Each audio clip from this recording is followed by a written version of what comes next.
Jon, he's gone behind enemy lines, and they've brought him in. But at this point, how much is it weighing on him? What he had to do to even get there, and Corrin Halfhand basically having him kill him?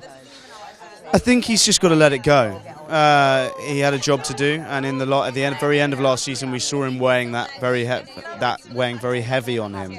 But now he's got to survive because he's got to fill out the task that Corrin set him.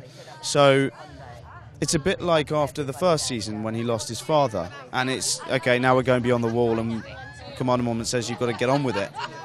He doesn't have someone saying that now, but he's got to say that to himself. So he makes a mistake. He learns from it, he makes good, and he carries on. He's heard so much about the Wildlings, he has this impression of them. What's going through his head with Ygritte? Because clearly there is an attraction there, but is it just a big conflict within him? I think he's kind of telling himself, I wish I'd killed her, I wish I'd killed her.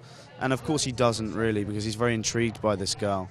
And I think she is now his only friend beyond the wall and in Mance Rayder's camp, and he needs her, really. And amongst all of this, he's got these urges, these very male human urges, which she's not helping by kind of coming on to him every 5 seconds. So he's got his vow, and he's got to see if he can try and stick to it, really.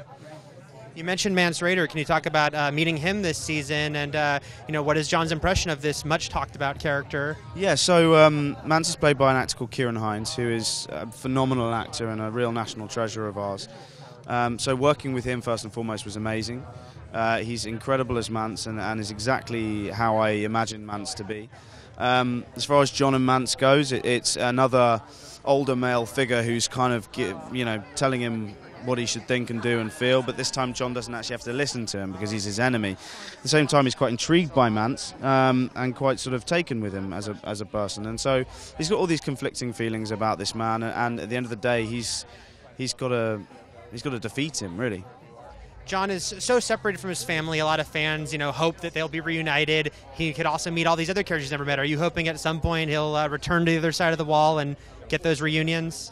I think he hasn't quite let it go yet. Like I think he's, as much as he took his vow and returned back to the wall and went beyond the wall, I think actually there's something inside him that's harbouring feelings of regret that he didn't go and revenge his father's death and join his brother Robb, and I don't know, we'll have to wait and see whether he does, but I think it'll be a little bit down the line.